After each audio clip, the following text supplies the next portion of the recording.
দেখুন, হিন্দিতে একটা কথা আছে, চিত ভি মেরি পট ভি মেরি, মানে সোজা কথায় কয়েন টস করার মতো। হেড পড়লেও আমি জিতছি, টেল পড়লেও আমি জিতছি। বিজেপির এখন একেবারে সেই রকম অবস্থা। বিধানসভায় তৃণমূল এমন ভাঙলো যে 80 জনের মধ্যে 60-এর বেশি বিধায়ক আসল তৃণমূল হয়ে গেলেন। স্বপনদা এক্ষুনি হয়তো প্রবল প্রতিবাদ করবেন, কিন্তু শাসকও ওনারা, বিরোধীও কার্যত ওনারা। কিন্তু ঋতব্রত মডেলকে আজ কার্যত ছাপিয়ে গেল কাকলি মডেল। একেবারে ভূপেন্দ্র যাদবের বাড়িতে মুখ্যমন্ত্রী শুভেন্দু অধিকারী এবং নিশিকান্ত দুবের উপস্থিতিতে কাকলি ঘোষ দস্তিদারের নেতৃত্বে 20 জন বিদ্রোহী সাংসদ সরাসরি এনডিএকে সমর্থন করলেন, একেবারে খুল্লাম খুল্লা। তারা স্পিকারকে চিঠি দিয়ে আলাদা বসার ব্যবস্থা করতে বললেন। অর্থাৎ সরাসরি সংসদে কার্যত স্বপনদাদের সাংসদ সংখ্যা চোখের পলকে নিমেষে শটান 20, অনেকে বলছেন 22 বা পরবর্তীকালে 26-26ও হতে পারে, কিন্তু মুহূর্তে বেড়ে গেল।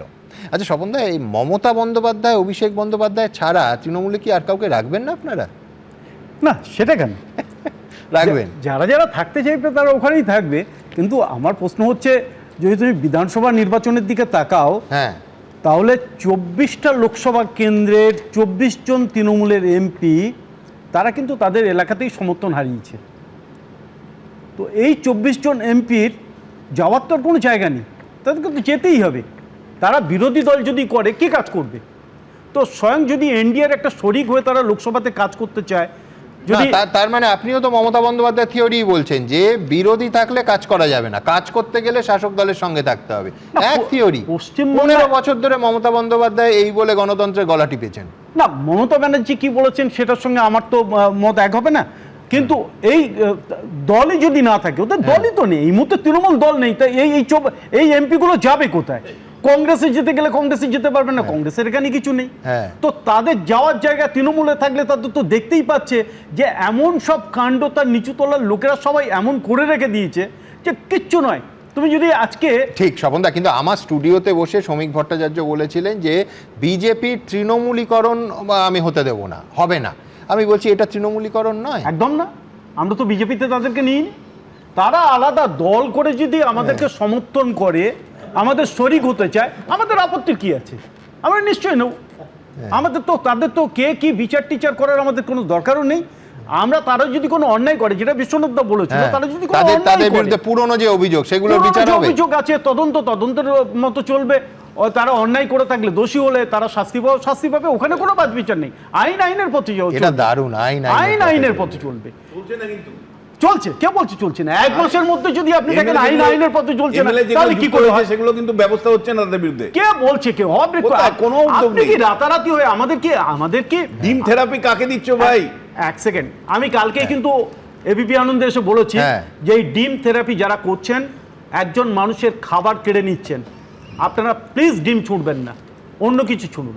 ডিম অন্য কিছু ছুঁড়বে না, ইট ফিট ছুঁড়লে আপনার আপত্তি নেই? না না, আপনি ইট ছুঁড়বে কেন? ফুলও ছুড়ুক না, কি আছে? ইট কেন ছুঁড়বে? এখন তো কথা হচ্ছে সুমন, দেখো এখন কে যাবে ভেঙে মোর ঘরের চাবি নিয়ে যাবি কে আমারে। এখন তো সবাই ওই কথা তৃণমূলের বলছে, আমার ঘরের চাবিটা ভাঙো, আমাকে নিয়ে চলো, বের করে চলো। আমি যে পথ চিনি না, আমার হাত ধরে তুমি নিয়ে চলো। আমি মানছি, কিন্তু আপনাদের ঘরে কি লুকিয়ে রেখেছেন যে সবাই একেবারে লাইন দিচ্ছে ঘরের বাইরে? এ তো দরজা জানলা ভেঙে ঢুকে পড়ছে। এটা তো পশ্চিমবাংলার রাজনীতি, এটা পশ্চিমবাংলার রাজনীতি। তুমি যদি দেখো যে যখন তৃণমূল 2011 সালে এলো, তখন সবাই উন্নয়নের শরিক হওয়ার জন্য লাইন লাগালো তৃণমূলে যাওয়ার জন্য। এটা তো পশ্চিমবাংলার রাজনীতি।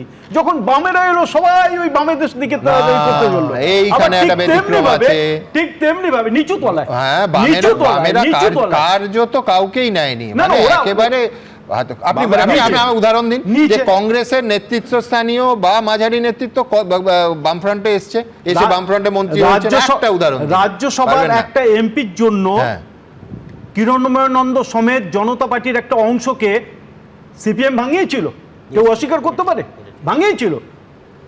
একটা এমপি, একটা রাজ্যসভার একটা এমপি জেতার জন্য কিরণময় নন্দ সমেত ওদের একটা বিরাট অংশের এমপি এমএলএদের তারা ভাঙিয়ে নিয়ে এসেছিল। কে বলেছে ভাঙিয়ে? বামফ্রন্টও ভাঙিয়েছিল। ঠিক, কিন্তু আমি বলছি যে প্রধান বিরোধী দল কার্যত এমন ভাবে ভাঙলো যাতে সমস্ত, মানে কার্যত এ রাজ্যে বিরোধী দলের অস্তিত্ব নিয়ে জিজ্ঞাসার চিহ্ন, প্রশ্ন চিহ্ন রয়ে গেল। যদি সুমন ভাঙতে চায়, আমরা কি আটকাতে পারি? কেউ যদি বলে আমরা তৃণমূলে থাকবো না, তৃণমূলের সঙ্গে ঘর করব না, ওদের খাবার টেবিলের খাবার খাবো না, আমরা আলাদা টেবিলে বসবো, আলাদা খাবার খাবো, আমরা কি করব? ঋতব্রত ব্যানার্জি সিপিএম থেকে শটান তৃণমূলে এসেছিল, তৃণমূল থেকে আইএনটিটিইউসি, তারপর রাজ্যসভার এমপি, কত কি হলো, হওয়ার পর সবচেয়ে সেফ সিট উলুবেড়িয়া পূর্বতে তাকে পাঠালো, আমরা তো দিইনি, মমতা ব্যানার্জি দিয়েছিলেন।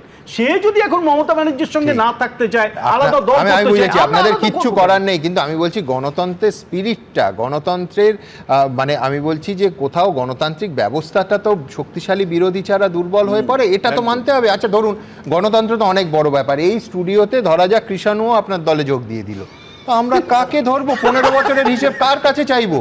না না, যদি আপনি দেবেন? না, কিষাণ তো আপনি শাসক, আপনি বিরোধী, এ তো ভারী মুশকিল। মানে কিষাণু তো আমাদের দলে এক সময় ছিল। কিষাণু যদি এখন বলে যে আমি আবার পুরনো দলে ফেরত যেতে চাই, দল নেবে কিনা আর ও যাবে কিনা, এটা তো ওর উপর নির্ভর করছে, দলের উপর নির্ভর করছে। আমি তো মালিক নই। কিন্তু একটা কথা আমি বলছি, হ্যাঁ, পশ্চিমবাংলার আজকের দিনে যেটা দরকার, তুমিও মানবে, হ্যাঁ। আমরা শিল্প উন্নয়নে পিছিয়ে, কৃষিতে আমরা পিছিয়ে পড়েছি, মৎস্য উৎপাদনে আমরা পিছিয়ে পড়েছি, আমরা কর্মসংস্থানে আমরা পিছিয়ে পড়েছি, আমরা নগর উন্নয়নে পিছিয়ে পড়েছি, আমরা সব দিক থেকে পিছিয়ে পড়েছি। পশ্চিমবাংলার উন্নয়নকে আমরা কেউ চাইছি না।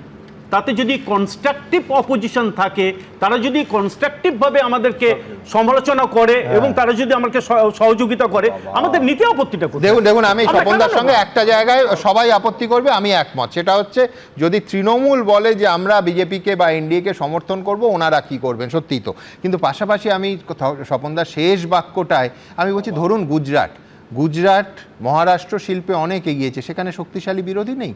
অবশ্যই আছে, কিন্তু বিরোধী এবং শাসক দুজনকেই বুঝতে হয় যে আমার শিল্প বা উন্নয়নের ক্ষেত্রে বাধা হয়ে পাঁচিল হয়ে দাঁড়ালে ঠিক এই রকম হয়, যেটা এখন 2026-এ হচ্ছে, যে সেই পাঁচিলটা চুরমার হয়ে ভেঙে পড়ে, না মানুষের সমর্থন থাকে, না অন্য মানে গণতান্ত্রিক শক্তিগুলো সে সরব হতে পারে। সমস্যা এইখানে। কিন্তু যাই হোক, আমি এই তাত্ত্বিক আলোচনায় এক কথায় একটা উত্তর দিতে চাইছি, এক কথা বলুন।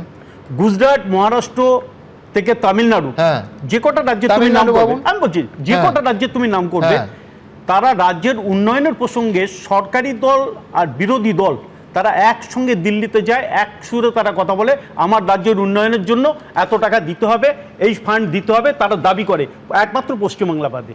এটা আমি আপনার সঙ্গে একমত। পাশাপাশি বিরোধী দলকে তো রাখতেও হবে। যদি দেখি স্বপনদাই দুটো জামা পরে, হলুদ জামা পরে শাসক আর সাদা জামা পরে বিরোধী, তখন ভারী মুশকিল হয়। এবিপি আনন্দ, এগিয়ে থাকে, এগিয়ে রাখে।